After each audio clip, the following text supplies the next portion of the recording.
School Beats. For your Caesar, Cardiff City, ride with me for your Caesar. Hello, welcome back to Cardiff City World. Twice in a row, it's Evan James here, and I'm joined with another different guest. I feel like it's a different guest every time, which I have no problem with at all. It's the return of Jamie Anderson. How are you doing?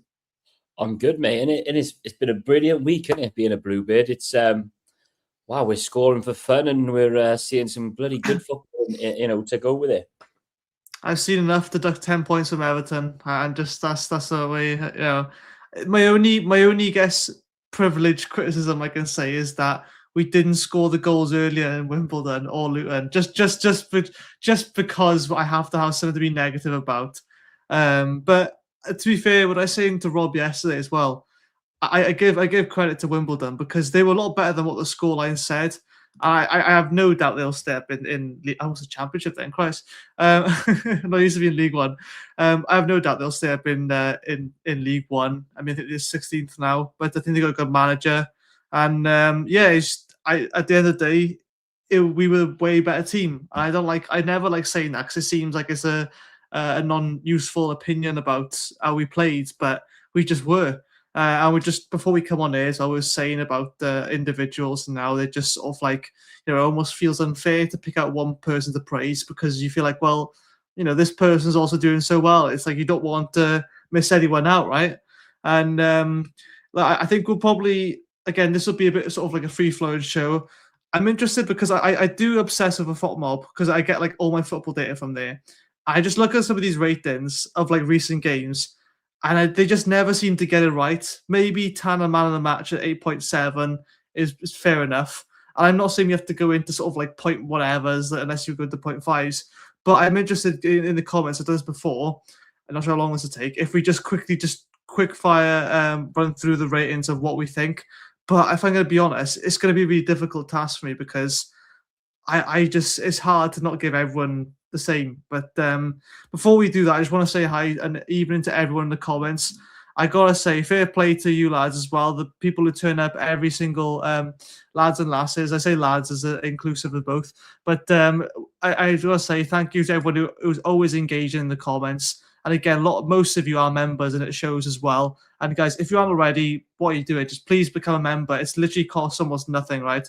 You're not going to get as cheap as it is right now. And again, price a cup of coffee, if not less. And like I mentioned yesterday, Sai is about to drop his interview with Stephen Corker, former City legend, or will always be a City legend if I'm being honest.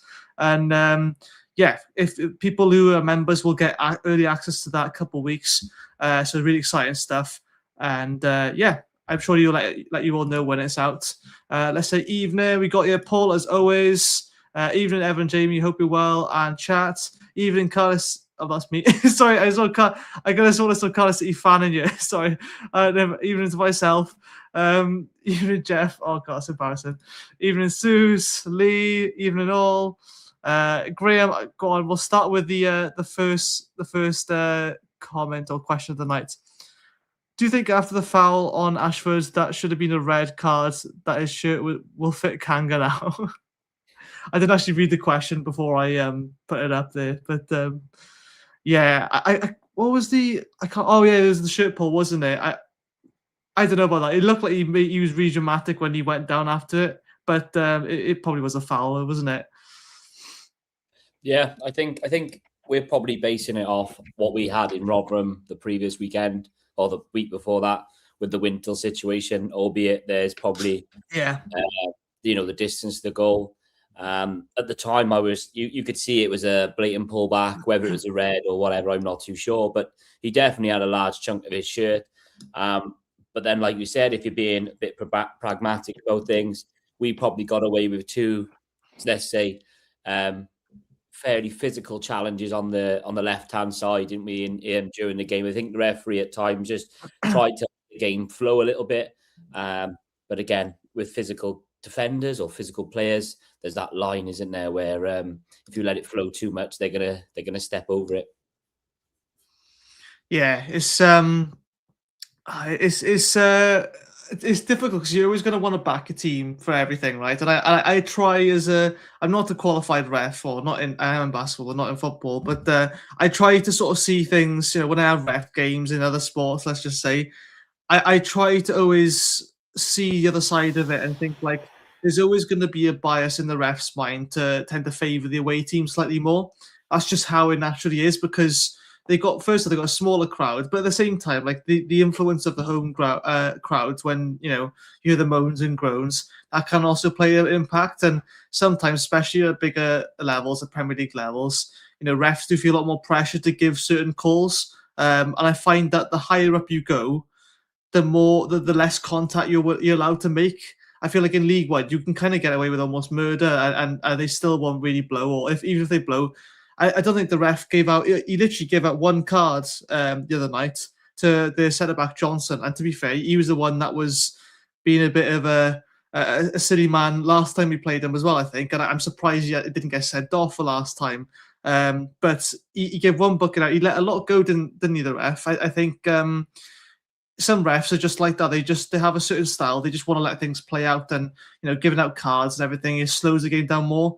But if I'm being honest, when you're like 3-4-1 up, then it's like there should be nothing that really changes how you ref, right? Yeah, I agree. I mean, I think it's tough, isn't it? Because this season we've been on the end of some ludicrous decisions. I think that shows with the reactions of BBM of late. They first and foremost, as anybody has, whether you're a coach or an official, you have a duty of care to the players on the pitch and off the pitch. We've seen this year, obviously, the most notable game would have been the Stockport game, where Wintle was elbowed, clear as day. It's a straight red card. He gives the yellow. The same game, obviously, the Salek incident happened, which we're still waiting for Youssef to even touch a football yet because of the serious nature of that injury.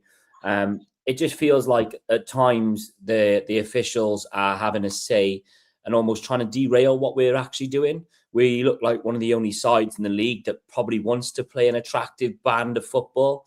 And that's not to say that we're the only team that can play football, but there's different ways to win games. But you don't want referees allowing cynical and rash challenges and ultimately giving them, because like someone said in the comments there, if they've been swayed by a larger home crowd, or if they've been swayed by a certain manager, or certain captains, I find are very clever with the way that they can speak to referees. And I think it took us a while this year for us to almost let's say grow a pair to go up to referee and actually say, listen, we've had enough. And I think of late you've seen that with BBM and his coaching staff. They've had enough, and they're not standing for it anymore. It's difficult though, because it's like it's a loss situation. Because I think with Warnock back in the Premier League, it's like that Chelsea game. Like, come on, everyone remembers that Chelsea game with the Willian Afro with the offside. It boggles my mind to think that the ref couldn't at least sort of look around the side to see if Azpilicueta was offside. And it's like it's moments like these where, like, I get it, right? When you're in the POV of the ref, right, and you get that tunnel vision, you do miss things. But like, there's certain things you think like how, like I saw that from the other corner of the pitch. You know what I mean? It's like things like that, and he has linesmen as well, so he's not on his own.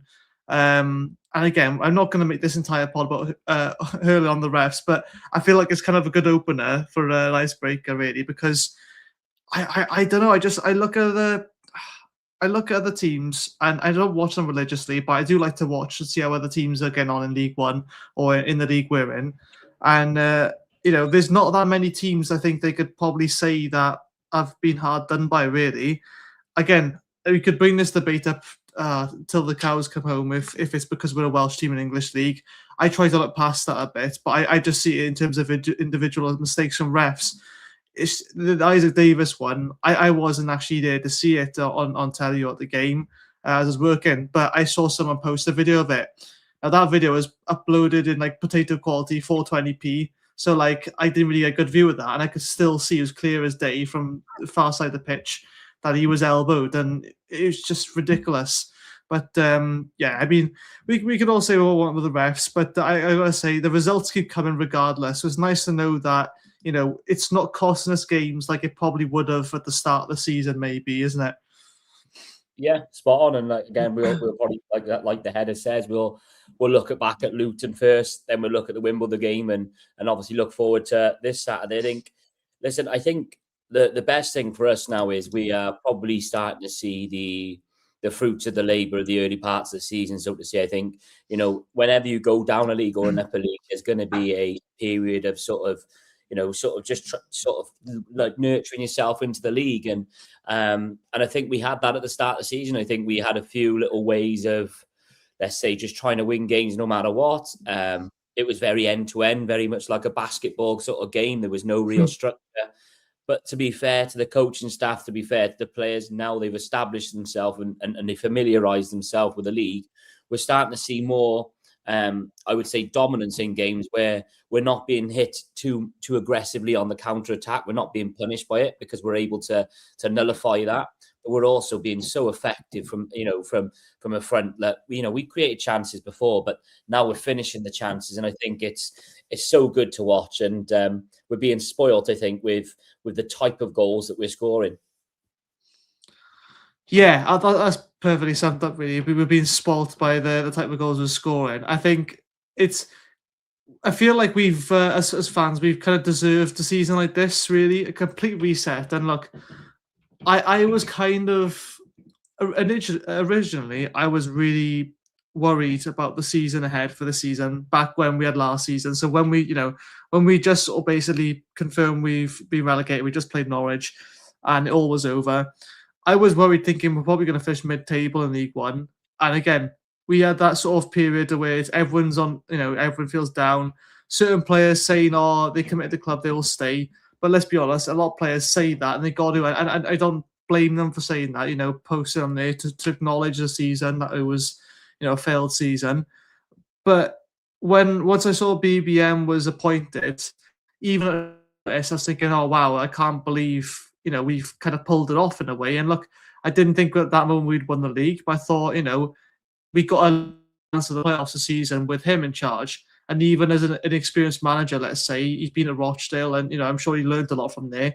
I think one of his main criticisms was he was very passive. He was very possession heavy, but not very progressive. But I think that after the first few games, he's kind of built on that. He started, first of all, just getting us to a possession-based team. And then from that, then he sort of escalated, and we've been seeing more and more ruthless attack now, where we're leaving almost, I think before when we started doing it, we left like one or two defenders back, but now we have a proper number 6. We have a box crasher number 8 in Joel Colwell, and sometimes it even looks like he's playing a striker. And players are so fluid in terms of the positions, and you can tell from the start, BBM has thought, at the start of the season, he's bringing in these players to play in multiple positions, knowing that at some point someone's going to pick up an injury, and knowing he's got a small squad as well. So it's been kind of like a masterstroke in terms of thinking that far ahead. I don't see any other managers doing that. I see other managers going, okay, well, we need at least 2 people as a backup in these positions in case someone gets injured. With BBM, it's more like, I need to know that my striker can play attacking midfielder or winger, one of the two, to cover, which, if I'm being honest, I haven't seen many managers do that. No, I mean, you only got to look back at the Bradford game where, we've drawn at Leyton Orient, which was probably at the time a disappointing result because the manner of the performance, we looked a bit lapsed, especially with the Trot situation and things like that. Then we went to Bradford and we thought, right, that's going to be a huge game. And at the time, Bradford were, not too far away from the second, third spots. We thinking that's huge. And what that showed to me was straight away that BBM is very able. He's very knowledgeable to go, right, I'm going to put somebody who's not in the correct position. They're going to repay me. It's almost like a task, isn't it? So Joe Colwell, for example, going in right back. Joel Colwell would never have played there before, but he's got this ethos, he's got this way and belief with these players that is ultimately, you give me 100, I'll give you 100 back. Yeah. And I think they've opened into this way now that they all believe they've got a key part to play. And I genuinely think that you look at it now, look at Joel Colwell being the perfect example. Up until the Bradford game, he didn't really feature. He was a bit part player. Now look at him 3-4 games later, he's a focal player. And I think that wouldn't happen if you didn't have a manager that was constantly communicating, reassuring, and saying to the players, you will get your opportunity. And I think, like someone said there about NG Kellerman, Joel Colwell-Tanner. Tanner's probably the perfect example. Someone who was out for months. Look at him now with, what is it now? He's got eight assists in the last 7 games. Like, that's Ollie Tanner, who had a big injury. And I think, like someone said there, the cheat codes, that's a great way of putting it, because he is a new signing in a way. Like BBM said, he'd be like a new signing. He'd be the sort of player he'd have been looking at in January. And I think, we're now getting Ruben Colwell back. We are being blessed with a great set of players who are young, hungry, and most of them, the Cardiff fans, they're Cardiff, they want to do well for the club. So it's win-win-win, hopefully. Born and raised, honestly. It is like a cheat code, really. I mean, we gotta be honest, right? How fortunate we are, right, to have a gold mine of a youth academy, because not many League One teams can say they'd have it, because by the time that they even figure out there's someone half decent at the age of 15, they're going off to like Sunderland or other really good youth academy setups. Like Southampton is another big one, right? I mean, Liverpool got half their players from the Southampton academy, more or less. And it's like they're going straight away. The age, it's getting younger and younger now. These players have been scouted, where they're probably going to be just starting high school by the time that they get scouted for somewhere like Liverpool now. It's like the modern game's become so much younger, and that's not a bad thing necessarily, but it shows that like teams are very quick to snap players up, even if they haven't played a minute of men's football yet. And we've been so fortunate that we're one of the few gold mines in League One that actually get to utilize our youth academy like it is basically a transfer window. And, not to say that BBM's gone recklessly through like all the youth academy and introduced them. I mean, we had that Tankovic and Doncev, a Polish duo. I think they are Welsh, aren't they? But of Polish sort of like thing as well. And I think, with them, like the 15 years old, it's ridiculous. I mean, you'd only see 15-year-olds feature for like Liverpool, Arsenal, really. And that's like in cup games as well. And for like 10, 15 minutes. We've got 2 15-year-olds who've already made their appearance. And it wasn't just for the sake of breaking the record of the Aaron Ramsey thing. It was intentional. They want to give minutes. And I look at that Doncev guy. I think people say Don Cuba. I think also I tried to learn how to say it the Polish way. But people like him, like I've seen he's a very quick player, and apparently he's a midfielder. But if I'm being honest, for like the 5-10 minutes he was on, I think even though we lost the game against Newport, it was, it's like these players are rapid. They want to prove themselves. They're not scared. Like they might feel the pressure of it, but they're looking now at the current squad and seeing how we're giving players a chance, and we're not. And the fans aren't just grilling them after they make one mistake, or at least the majority of the fans aren't. It's a very encouraging environment to be brought up in. I think there's not going to be another time for us to do this, because hopefully that's for a good reason, because we'll be in higher leagues in seasons to come. But this is like possibly a once in a lifetime opportunity season for me. It's a chance to reset when most teams, don't usually get that chance to. They don't really get the available manager market to them. They kind of, I want to say, stuck with who they got. But you know what I mean? It's like, for example, I don't mean to pick names out, but I think Exeter recently sacked their manager, didn't they? Or they put a new one. It's like, they're not really going to have the same options as someone like Cardiff who's just been relegated. But so we have to, think of how grateful we are for that, really. But at the same time, deservedly so. Yeah, and again, I think the biggest thing this year is, yes, it's granted we've gone down and we didn't want to do that, and we spoke about this throughout the season. There had to be a silver lining somewhere, and the silver lining for us was that the first important thing was getting the right person to be appointed. That did take longer than we all wanted, but we're sat here now praising the lords of BBM, because he is fantastic, and I've said this to Si on many shows. For me, I think he's got an IQ that, no disrespect to the other managers in the league, they just don't have. I think, at times throughout the season, we were all asking, was there a plan B as such? I think at times we lacked certain players or personnel. So he's had to learn and he's had to adapt as well. And we're seeing that now. Even when we go, like for example, the Luton game, we concede. It just wakes us up. It almost wakes us up and we go up another gear. And it just and when we go up that next gear, sides just can't cope with us. And I know people will say it's League One, and I completely get that. But you've got to play what's in front of you, and we're not in a position to be nitpicking the sides we're against. This is the hand we were dealt with.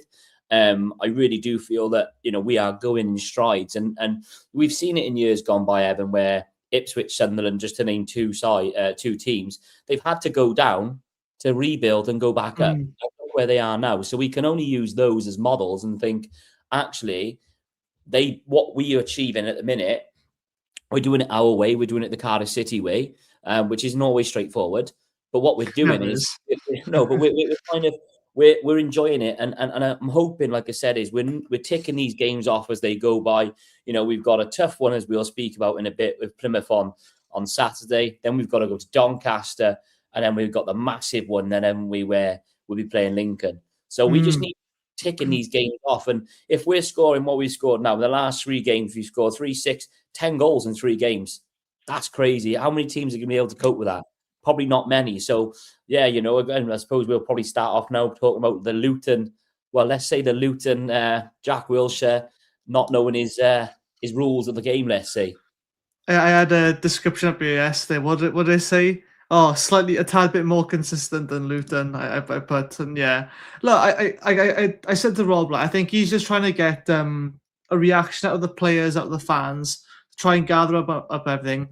And then once he realizes that is, the big talk has a big consequence if it doesn't follow through, it's hard to talk your way out of that then, isn't it? I suppose you kind of just sort of got to BS your way out of the press conference. But I do admire it, respect him to have that level of confidence. But I just think it is a little bit naive at the same time and think, like, look at the table. You know what I mean? Like, they were 7th or 8th now, I think they are. And it's like, everyone thought, like, let's be honest, I was very, and again, I will always bang on about this point till the day I die, right? Everyone was saying predicting how Luton was going to finish top. I didn't even think they'd make the playoffs, really. I at the very most, I thought they would get 6, and that was about it. I genuinely don't think they've got the quality or the consistency, let's say, to go back up to the Championship just yet. I think maybe with another season, and if Jack Wilshere finds his way there, I'm sure they will dominate it next season.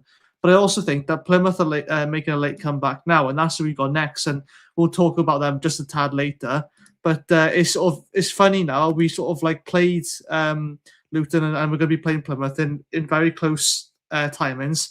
It was the same thing at the start of the season as well. I think one of the best things we had was, maybe a bit of luck to say that we had a lot of the big teams early on before anyone could figure us out. But at the same time, we did play teams who were just come up as well, like Port Vale and teams like Burton as well. Like, and I'd be honest, right? I'm surprised that we really struggled against them. But the even going all the way back to the Port Vale game, that was kind of like a reality check of thinking now we weren't really, we went back to all ways there because we'd only just started playing the BBM way. But now it's like, we haven't had, and touch wood, we haven't had one of those games really since then, have we? I mean, we've had poorer games where we haven't played as well, but for me, we haven't had, I'm going to say bullet ball then. We haven't had a game where we've been, terrible, let's say, since that point. But I'll let you add on to that just quickly, and I want to sort of get a bit more into the Luton review.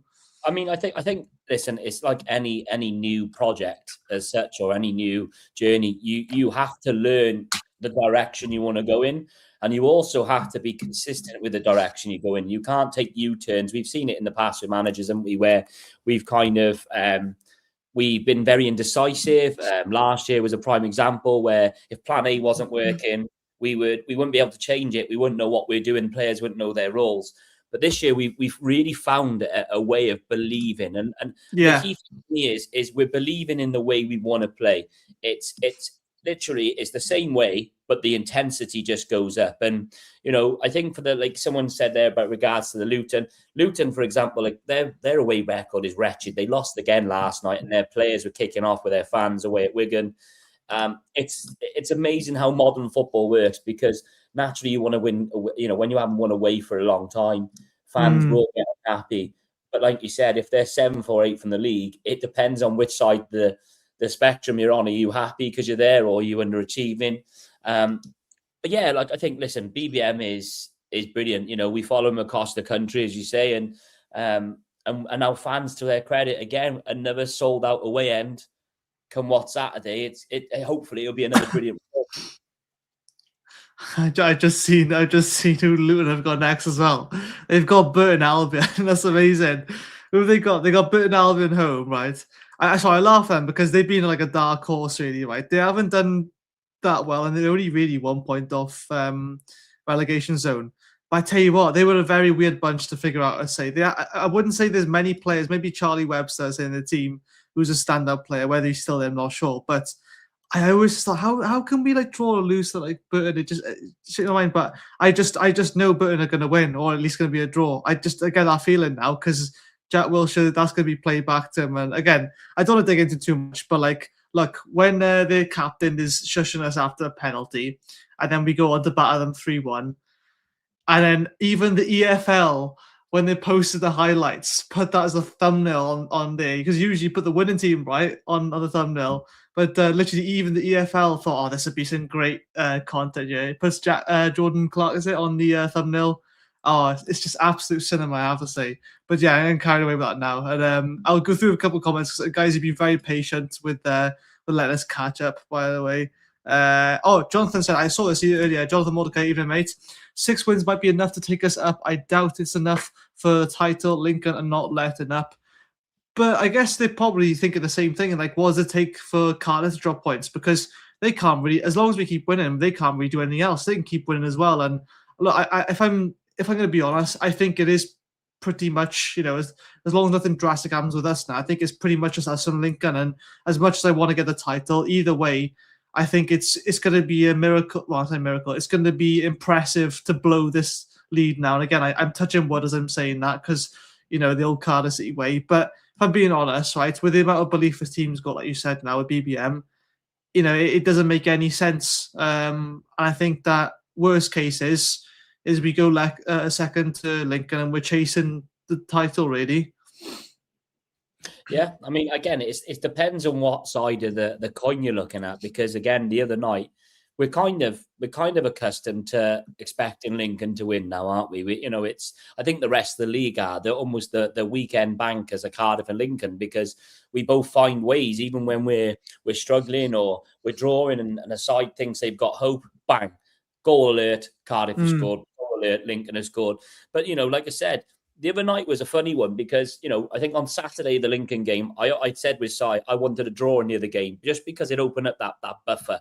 They were to drop points, and Bolton wouldn't gain any points. They drew. We went 4 points clear of Lincoln, respectively, and a larger gap with Bolton. And as we sit here now, 4 points ahead of Lincoln, but most importantly, in my opinion, is 12 points ahead of Bolton. Yeah, that's what I was saying yesterday, yeah. And again, like, I know we all want the shiny trophy. We all want the accolade of finishing first. Of course we do. But if you would have put us here, say 5 months ago, said, I will offer you this, you'd be in the top 2, and you're probably guaranteed at the minute to be top 2. We'd have bit it off and said, I don't care first or second, just get us back up. So I think, again, like I said, we've got the quote winnable games, but it's all setting up for, like we said, the free show is for Sky Sports to, on that day against Lincoln, to have this brilliant pre-match show and so on. Because at the minute, like we said today, we've got another game that now has been changed because of Sky Sports with a shiny piece of the EFL League One. So it's going to be a roller coaster no matter what. I don't think we're going to have easy games, like someone's mentioned in the comments. First half and second half, respectively, we've probably killed sides off in spells as opposed to the whole 90 minutes. I think it's like a boxing fight, isn't it, Ed? Where you've got to sometimes, you've got to work conserve them out. energy. Yeah, and all of a sudden, then you just tire someone out and you just go up another gear and they just can't cope with it. And like we talked about earlier about the bench and the impact subs, you can only imagine what the opposition are thinking when you're seeing Callum Robinson coming on, Ruben Cole coming on. You're probably thinking, "Oh, Bimanek, give me a break, will you?"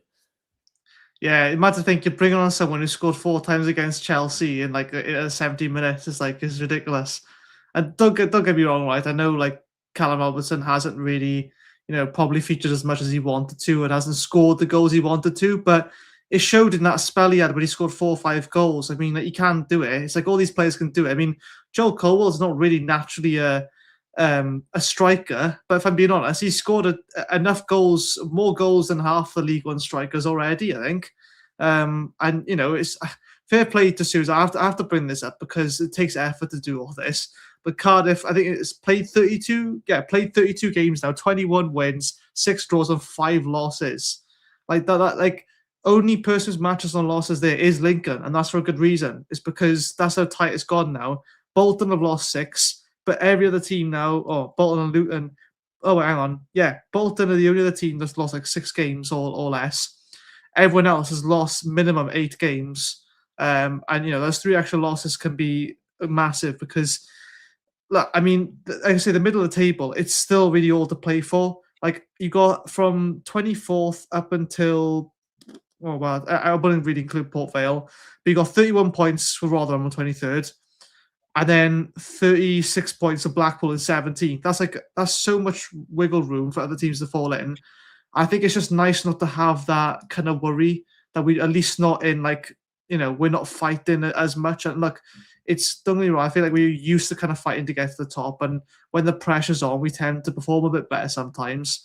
But it's nice not having to be in that anxiety-inducing moment as much this time. But again, I touch wood when I say all this, guys, don't worry. But I'll scroll a bit towards the comments now. But we'll move on a bit more to the, I think my man of the match for the Luton game, I think everyone probably would agree, was that Perry Ng. And he did it again against Wimbledon, if I'm being honest. I mean, I hate to single out players because I think everyone's been amazing so far. But Perry Ng is just back to his old self now, isn't he? He is, and again, I suppose as fans, we've just got to hope that there is a plan for him. He's got the last 3-4 months of his contract. We are still none the wiser as to whether he's going to be extended, given a new contract or whatever. But listen, I think we've earned for that sort of NG masterclass, haven't we? We've kind of had a bit of an up and down NG because when he's going great, he's unbelievable, and we know technically he's fantastic. We then see, like, at times it's not head loss as such, but that different side of him, which sometimes goes well, sometimes doesn't.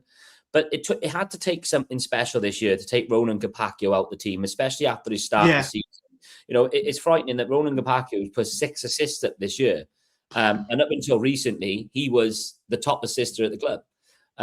But Perry Ng has just gone about his business very quietly, very adequately. And like I mentioned earlier about taking time to familiarise yourself with things, similar to Callum Chambers. And I think Callum Chambers mentioned in his pre-match before the weekend was the managers modified the way they play. So they're able to then go into these positions and feel more comfortable because it's front foot football. It's not, you kind of press high.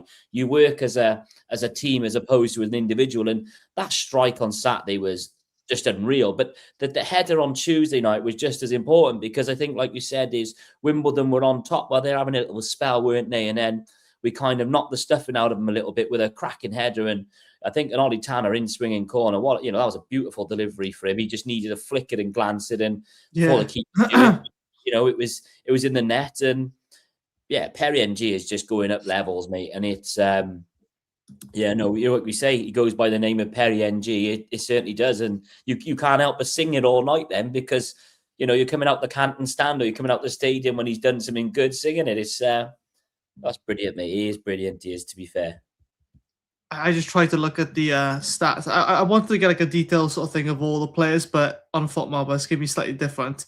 I look at top scorers. You got Yusuf Salek on 12 goals. Chris Willock on 7. I didn't think he was the second top scorer in our club. But hey, that's I mean, last season I think he might have scored maybe 1 or 2 goals, but regardless how many he scored, I mean the difference in a player like him, is complete revival. Callum Robertson on 5 then. But if I'm being honest, the goals have kind of been shared around quite evenly, would you say? I mean, Perry NG, I think, I'm surprised he's not in the top 3 goal scorers because he scored quite a few. But then you go into assists then. You've got Ollie Tanner on 9 assists. He's missed half the season. And then you got Roda Kapako on 6 that you said, Chris Willock on 5.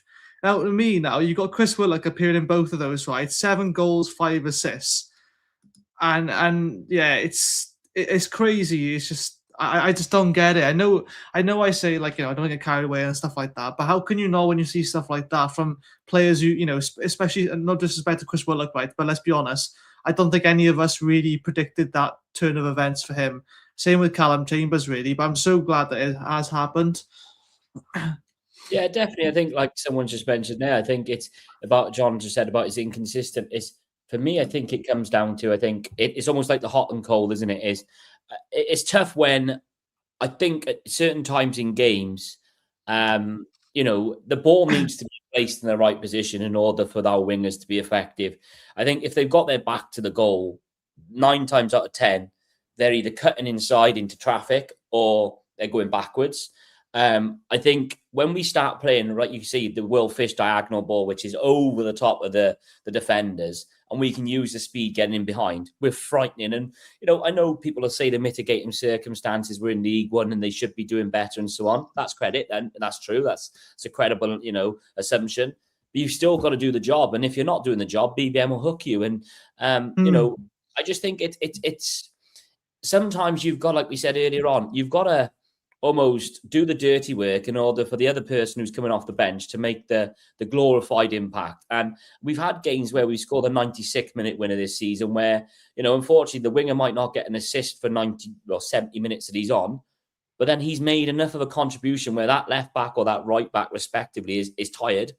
And then Isaac Davis or a Kean Ashford can come on with fresh legs, make him dizzy and score a goal. So it does swing in roundabouts. And I think the problem is when we're going well, you've got to be mindful that you don't have an I. It's all about we. It's not an I, because I think everyone wants a piece of the cake and everyone wants to be the headline stats and goals and so on.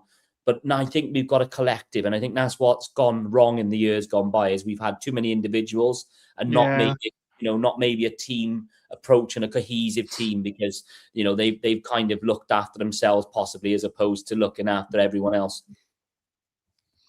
Yeah, I apologies if I sound a bit distracted then, but I did see I do agree. I did see Lee Pro comment here. I'm just interested to find out. I think you did start answering this, Lee, but disagreeing with NG and Tanner a bit, thinking they're not as good, and saying NG has had a good couple of games lately, and Tanner's still finding his feet after injury, but it's starting to come good. I mean, I think 2 things can be right. I think you could still say they have another gear to go up again, but I don't really see what much more the likes of NG has to do to prove that he's the starting right back at the moment. And again, I think Kapako has been chucked in deep end at left back a few times and it's not quite worked out. But at the same time, you can't drop Perry NG at the moment, can you? And I disagree with Tanner completely as well. I think Tanner's on the goals and assists, he's got 10, so like combined. I don't know what else he has to do really. He's missed half the season. Sure, he could probably increase his pace a bit more. Now maybe he's still not fully back up to how fast he can run, but like we're talking, very sort of nitpicking things, I think, at least now, because we're probably getting a lot of the good pie now, aren't we? And we just want even more of it. And like you said before, getting promoted, we just, saying that we would get a second, we'd a bit their hand off for that. But I guess, well, I don't know, I'm sure you're going to jump in now, but to be fair, I disagree with that respectfully. I don't think what else they have to do, really. I think the key thing is you look at Ollie Tanner. We know he is this raw player. He's done which we've not really seen in years gone by. He's jumped up multiple leagues, and we saw moments and glimpses. And I think sometimes you can probably overcoach a player, and we see that in modern football now, where it's all about tactics, it's all about formation, and in actual fact, we don't see that what that type of player is good at. It almost is coached out of them. The good thing about Ollie Tanner, I think, is match fitness is coming. It's going to take, when you've had 3-4 months out, it's going to take you a good few games. Numbers don't lie. 8 assists in 7 games. And like you said, he's up there. So in his defense, he'll be like, what more can I do? He missed that opportunity the other night, which I think you'll look at it and say, I should have hit the target. But then he's shown good character, maybe a bit of frustration with that, and he's smashed it then past the keeper. What I like most about Ollie Tanner since he's come back is his confidence using his right foot. Because you can see it sometimes where, if you're any sort of manager, you'll go, right, they've switched sides. So a left foot is on the right. He's going to cut in. It's going to be easy. To telegraph it. What Ollie Tanner's done now is, and he's still learning it, I suppose, is it's like the triggers. We saw that with when Trott gets the ball, how the players instantly start splitting and moving. With Ollie Tanner, you can see that if he's going to go inside, he will wait for Perry NG or another player to go round him and draw that sort of left back and take him out. But I think with Ollie Tanner now is he's got that belief in himself to go, I'll take it on my left and I'll whip it in on my right. We saw that with a Kellerman goal the other week where he was able to take it on a half touch, go down the flank, whip it in on a sixpence for Kellerman just to guide it back where it's come from. And, again, Tanner he's somebody that we all know has got this talent. We just want to see it more consistent. At the minute, it seems to be, flowing. Again, we're scoring goals. And I think we said pre-show, we're scoring more goals now with, I know Sue's just said about Salek's update today, which is brilliant to hear. We're scoring probably more goals now because we look more fluid in and out of possession without Salek being in the team. Now, who would have thought that, say, a couple of months ago, that we'd be okay, well, more than okay, without Yusuf Salek being in the team. And yet he's still our top scorer with 12 goals.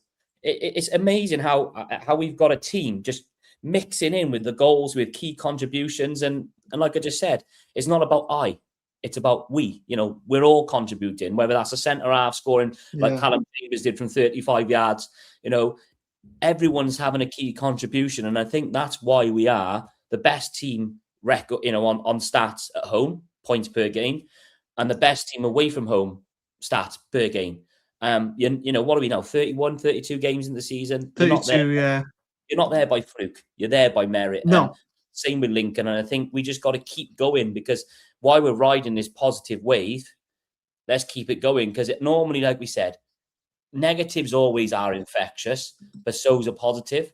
So if we can keep this positive wave going, momentum, Yeah, and hopefully the crowd start coming back as well. I know the kickoff times are a bit pain in the arsey, so to say, at the minute with Sky TV and so on. But just keep going, keep coming, keep supporting, because come what may, at Mansfield away, it's going to be great. And I haven't experienced, many highs as a Cardiff City fan. I don't think many people probably have. So while it's going well, let's just enjoy it. Come what may, indeed. That has a double entendre there, because it probably will be May when we're up, or before that even. I like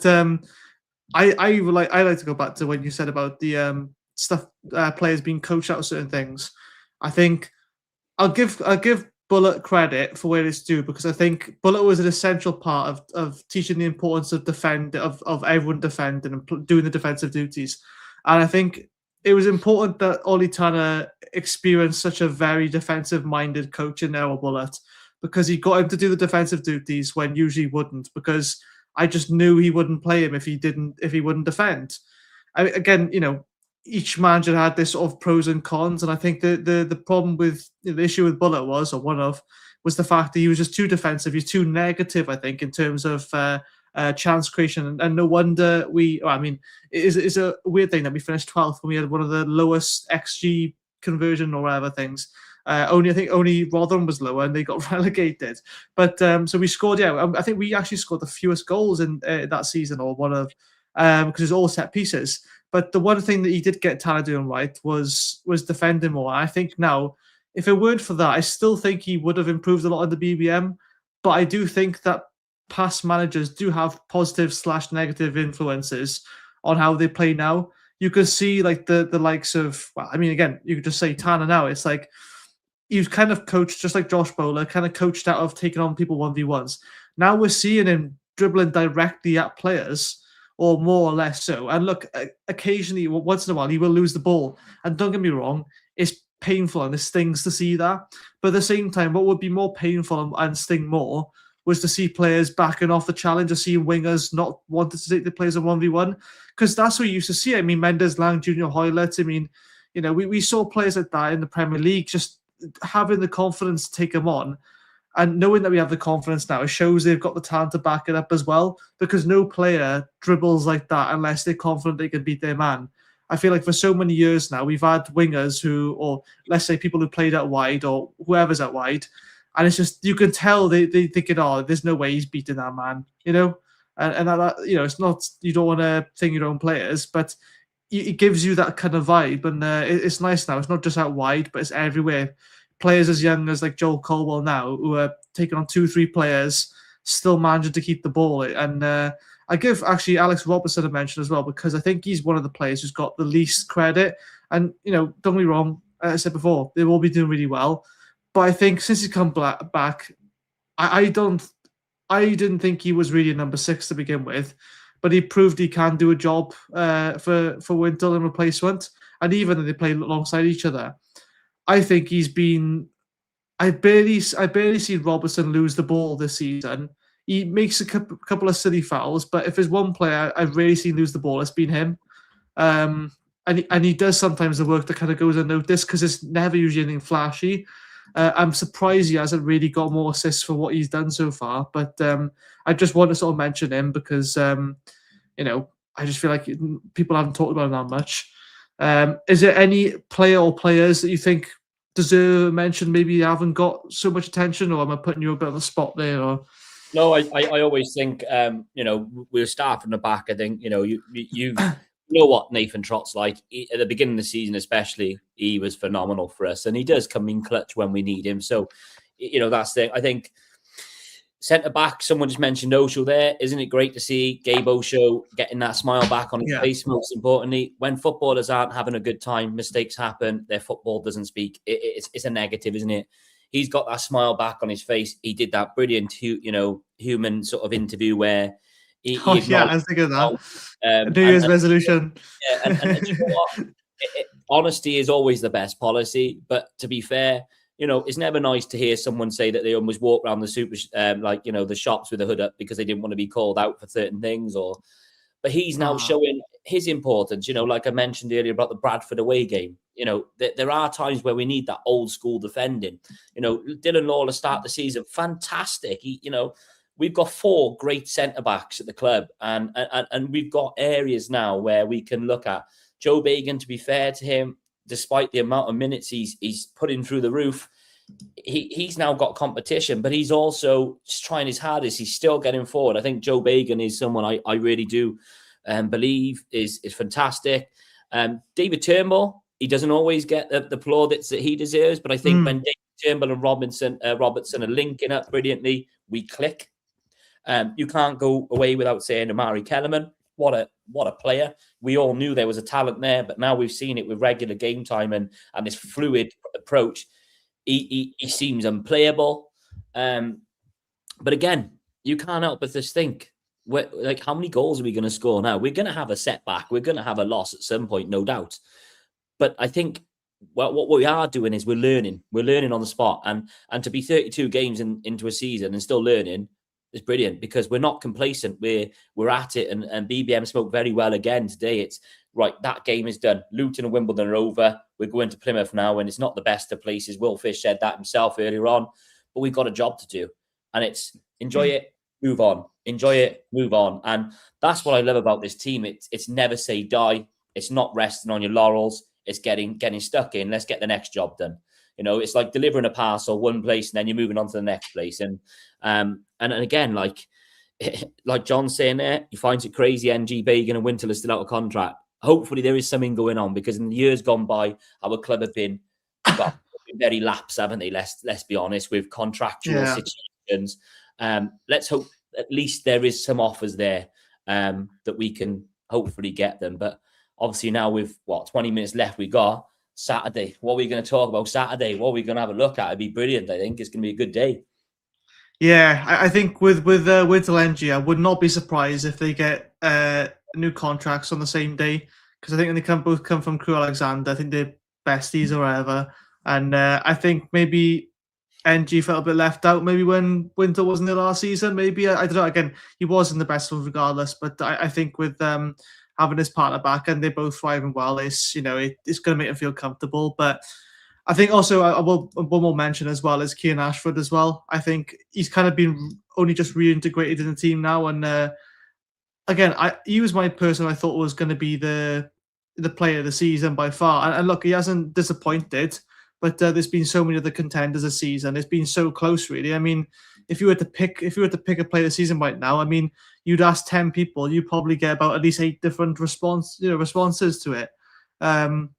But yeah, so even Jonathan, by the way, nice to see you halfway through. But I was scrolling back through the comments. I know we missed quite a few. But Cardiff City fans says, about the Sky Sports thumbnail, I've seen a Luton fan saying anything for the thumbnail. I thought it was great, honestly. Yeah, moving on from that. Sorry, I can't move on from that, actually. I'll forever live by that. Let's have a look. Oh, anyone know? Oh, God, this is going to hit my brain. Anyone know where we are in the set piece table? 2 goals Tuesday night. I don't actually know, to be fair, but it wouldn't surprise me if we're quite high up anyway, unless there's been a certain team that's just lived off penalties. Probably Wickham, but I don't know about that, actually. So we haven't had many penalties, have we? We had probably 1 penalty, I think. Yeah, we've had 1 penalty, but that first set piece was unbelievable because it wasn't something that was very, you could tell it was off the training ground. There was a trigger, and it was the time as well, which was brilliant. You could see that Chambers had to wait to hold, almost block the 2 centre halves from coming out. And we've been on the receiving end of that this year. We've had a few goals like that where, we've kind of almost copied what teams have done to us. But isn't it so effective? But the finish from Joel Colwell, unbelievable. He's had to kind of swing his leg around on the angle, and he's hit it top bins in the postage stamp. And you think, well, okay, fantastic. But then that in-swinger from Ollie Tanner for the second one, like anybody gets a touch on that, that's in the net. And, maybe in years gone by, we haven't had that quality. And, it's not as if we're playing against sides who are small.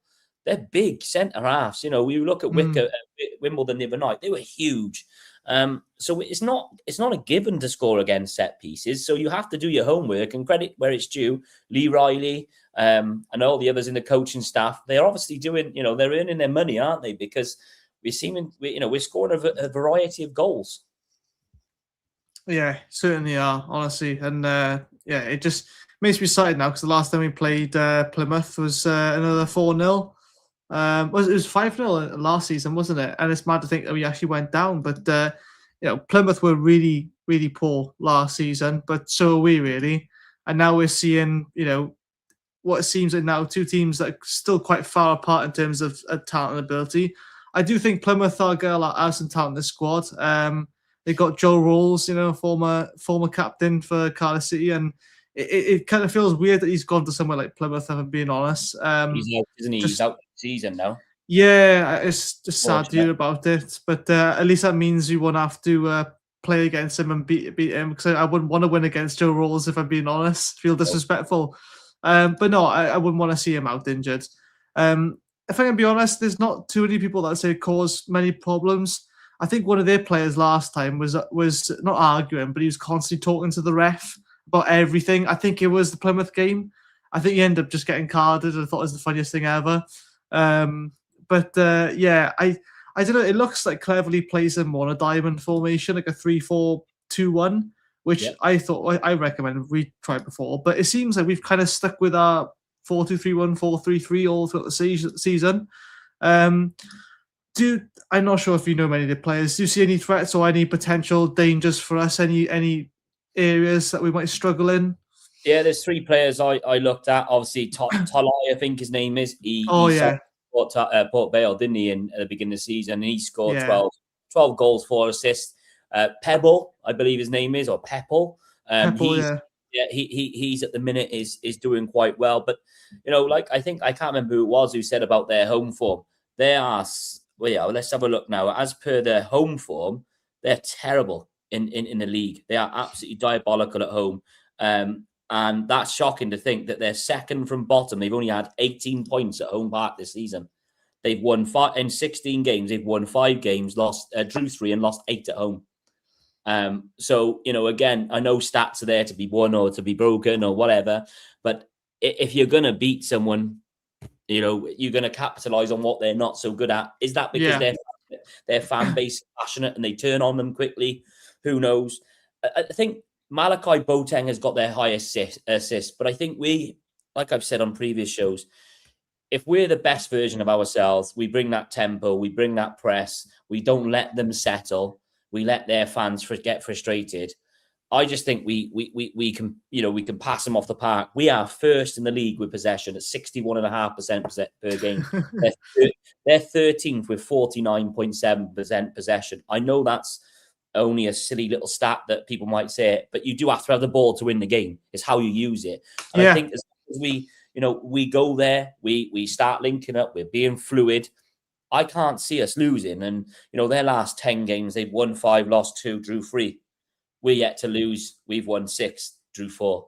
So, we're on a 12 game unbeaten run. Literally. It's brilliant. And like you said, we're flying. I mean, we do score on average 1.9 goals per game, which, that's unbelievable. They concede 1.5 goals a game. So there's definitely something to have, there. And as you said, like with regards to your FOTMob, this is pretty much where I've got mine pre-show was FOTMob, having a little look, because you do look at areas you can get at them. And Kellerman, do we play Kellerman at front again? Do we play him as that false 9 with Joel Colwell? I'm certainly for it. I mean, the last 4 games we've been flying with them. So I would like to see. I know this is going to be a very risky opinion. I would like to see Scanlon start and have Bagan on the bench. At any point, you could just bring Bagan on, because I think we tried against Rotherham. We tried Mafiko at left back, and let's be honest, right? He did the best he could, but he's not left back. And we brought Bagan on after 30 minutes. And it's not against youngster. He's only 18 now, I think. But I would not be only one drastic change, and there's nothing against Bagan. I just think if we can give Bagan a rest, because I still think he hasn't had a proper rest yet. He's only had about a couple of games off, if that, because an NG's played out of position. I want to see, just give him a run in this game. We're in good form now. It's 12 game unbeaten run. Now's a good time to put him in a winning culture, not wait until we have our first loss, then go, let's change things up now. I think very, very slowly introduce some of the other players who probably don't get as much game time. Maybe, I don't know, maybe start Ashford instead of Willock, but just knowing you can bring them on as well. Again, nothing drastic, but I think you keep the same system in terms of you have the false 9, Kellyman, the box crasher, Joe Colwell, and you just play with that system. And as long as you've got Wintle or Robertson as the number 6, and we don't do any drastic sort of change of formation or whatever, it works. I think one thing is that we found our formation, we stuck with it. We haven't changed formation to match the other teams or anything like that. It's been consistent, but we just have slight changes in terms of how we want to play. I think in Luton, it was quite intentional that we would sort of let them have a bit more of the ball, because if I'm being honest, if we really wanted the ball back off them, we would have kept it. But, we didn't attack as ruthlessly as we did, as in the first half where most of the game was played. But I think that was probably just to give them a bit of a rest, because we don't need to overexert ourselves. Like you said before, it was like a boxing match. It's there's times when you want to sort of ease off the gas. Otherwise, if you just throw your punches straight away, you're going to be knackered. And then if that's all you got and your opponent's still there, then you've got to receive all that being tired now. I think maybe I would probably start Scanlon, and he's most likely not going to. He's probably going to give him gradual incremental minutes, which is fine. But even if you say you would take it off half time for Bagan, I wouldn't mind that. Apart from that, the only other changes I would make is maybe put Lawler back in the side. I know he's only just been put back on, put back in the side, but I'm sure if he's on the bench, he's at least able to give us 60 minutes. And like I say, it's great that you can always, you always have that assurance of a worst case, you can always bring a solid option on as replacement. We've got 4 really good performing centre backs now. We've got covered at full backs finally. But now I think we need to probably use the likes of Scanlon. Again, I wouldn't say change Trot yet, but look, I mean, maybe once out of a blue moon, just give Tyre a run. I don't know. I just feel like I want to see what he's about, really. And because then that will show to Trot, then be like, okay, well, he's actually half decent. I need to make sure. And look, Trot hasn't put a foot out of line, really, even for the penalty, he dived the right way. I just think we got to just test the players just that little bit more now to make sure they, to really ask them, are you actually, a team player? Are you actually going to push all the way through? Because at the end of the season, players will get a bit more complacent. They'll get tired. We've got a small squad, so it's not going to be easy. But I'm not sure if you would think of making any changes for the Plymouth game, or if you reckon just stick as we are and roll on the game. I think it just depends, isn't it, on what game plan you want to play. If you want to be fast and tempo, you could put a Scanlon in there, like, players and the comments are saying he's rapid. And we saw that first time when he was at Millwall last year. He can get up and down. He scored. Yeah, and the stat on Plymouth, they've conceded the most penalties in the league. They've conceded 7. I know we've only been gifted 1, but maybe that's what you could do. You could get in behind him and hope that you get clipped and so on. I'd like to see Gabe O'Show. I think he's mentioned about Gabriel O'Show being in contention to play. I just think away from home, we saw, especially at Bradford, where we knew it was going to be tight, it was going to be physical. I think they're the sort of things you look with Tolai, I think his name is, however you say it. He is a handful. He likes to put himself about, and maybe you do need that Gabriel O'Show and a Chambers sort of partnership just to say, like, we've got that experience, know when to step off, not to engage with him because he'll want to get you sent off and so on. I always say, and it sounds daft, is even though you're a substitute, it doesn't need it doesn't need that term, does it? I'll always look at it as impact. You're an impact player. Yeah. And I think we've scored a lot of goals with impactful players. And I think, naturally we all want to blow people out the park, 3-0 straight away, bang, goodbye, good night, Irene sort of thing. But there are games where, like you said, we're going to have to wait to the 60th minute just to tire these players out and then to almost unload the armory that we've got on the bench. And I think we can. I think when you look at our bench, we've noticed that BBM doesn't put a goalkeeper on the bench unless he has to, because he's got so many options. Now, whether that'll bite us in the backside at some point, who knows? But I just think, Ruben Colwell's going to come back in gradually. We're not going to make that same mistake again, are we, with almost forcing players back. Why change a winning team, though? Do they look tired? I don't think so. I think when you're winning games, tired is sector. When you're losing games, naturally, your mental state and everything hurts, doesn't it? But listen, I'd love to see Callum Robinson. I'd love to see Robinson get a goal. He's been so unlucky of late, where the keeper's made a brilliant save and things like that. Just for him, more than anything, just to get a goal, because I think this year Callum Robinson hasn't thrown his toys out the pram. He's been, he's been the uncle, as Tanzania Kua said. He's Uncle Robbo, and Uncle Rob, I love that. And I think that's what we want, isn't it? Is no matter if you're not starting, you're ready and you're cheering your teammates on to get a win. And I'm sure the conditions will be horrible down there. They always are when we go down to Devon.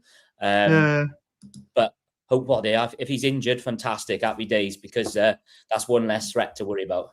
Oh, it's on the bench the last game, but he's probably is the best sign of the season, really. And I'll be honest, I mean, he started scoring a bit too soon for Port Vale, didn't he, to stay there. But no, I think they got a decent squad. I think they'll have a really strong push next season. Unfortunately, I just don't think. I don't know. Actually, they're only 2 wins off getting in the playoffs. If Huddersfield lose the next 2 games, they've already lost their last 2. I mean, Plymouth have won their last 2 against both away games, by the way, like you said. 4-0 against Blackpool and 3-1 against Leyton Orient. So there's no easy games there. So they have come about. They are coming on the back of a bounce. But at the same time, have they gone 12 games unbeaten? They haven't. So we'll see. But I'll have to end this now, guys. I know I asked yesterday, but I'll ask again. What do you think the score prediction is going to be? And I'll ask one more question. Who do you think will be the standout player for the Plymouth game? Obviously, you have to say a Cardiff City player. I'm going to say, I don't know what to say. I'll come to you first, Jamie. Who do you think will be the standout player for Plymouth? I think, well, so for us, I think Joe Cole is going to have a big part to play. I just think, is like you said, his engine and the way he's able to cover so many yardage, like he did when at Rotherham, even in the 93rd minute, he ran 50 yards back, dispossessed the player. So Joe Cole will be my player. I think he will do brilliantly. I'll go with my daughter's always prediction, which is a 2-1 Gary Bell, as he always says, 2-1. Nice. But if I'm honest, I will take a point and then move to the next week because I think, yes, of course, I want to win, but we've had a 6-point week, so let's hope we get a 9. But I wouldn't be too disheartened with a point. That's just me saying that. Fair enough. I think I said 2-1 as well yesterday, but 2 people are saying Tanner as their man of the match or as their mother. I'm not sure which one, but hey, each to their own. Cardiff 3, Plymouth 1. The Plymouth keeper is usually their best player against us. To be fair, that's been like the case for a lot of times. Really, I think the Luton keeper was pretty good. The Blackpool keeper against us, the Peacock Farrell, whatever. People are saying he's terrible, but against us, he was insane. I think he was too good for. I think he was on loan from Burnley. I think it was, or I'm not sure, but. I gotta say, some of the keepers in this league, they don't disappoint. I will say, at each league you get really good keepers, mind, but they haven't got Mr. Nathan Trott Octopus, have they? So that's a downside to them. But lots of 3-1s, 2-1s. Joe Cole, man of the match, says Jonathan Mordecai. I don't know if I said mine yet. I'm gonna throw a curveball. I'm gonna say Callum Robinson is gonna pick up. I don't know. I get a feeling like he's slowly got a bit more game time now. I feel like there's been an intentional reason why he hasn't got as much game time. I mean, there's always a reason behind BBM's method of madness, in the best way possible. I'm not saying he's going to start, but I think he'll just continue to come on a bit earlier, and he's got a point to prove as well, I think. So I think he's really going to think, okay, well, if there's any game going to do it, let's do it against Plymouth, But yeah, that's what I'll say. Jamie, thank you so much for joining me tonight. It's been a pleasure, and it's been nice to catch up after so long. It has. It's been enjoyable, mate. It's been enjoyable. Awesome, and thank you all guys for getting involved in the comments as well. Cardiff City fan says he won't come on until the 70th minute. Ev, I hope that's not true. I hope he comes on earlier, but who knows? Who knows? But I've just anyway. I'll read it. I've gone 2-1 the last 2 games, and I was proved wrong, so I'll be predicting that again. It's fine. Predict 5-0 again. It's all right, mate. Anyway, thank you guys for joining me all, and we'll see you all soon. If you're not a member, become one. Please do, and I'll see you on the next one. See you soon. This channel is powered by an incredible membership community on Cardiff City World and patreon.com/AcePodcastNation. Becoming a member unlocks exclusive rewards from early access to live event tickets, bonus content, and even the occasional inside transfer scoop when we get it. But more importantly, it allows us to bring you top quality Cardiff City content 7 days a week. Across those 7 days, we're talking match previews, exclusive interviews, instant match reactions, the breakdown podcast, tactical deep dives, the spotlight series, Bluebirds Rewind, Academy Focus, and just so much more. Led by myself, backed by an army of passionate Cardiff City fans, this is content created by fans, for fans, balanced, professional, and 100% all about the club we all love. If you enjoy what we do, then join the community today and support what we are doing as we help to keep Cardiff City World flying high.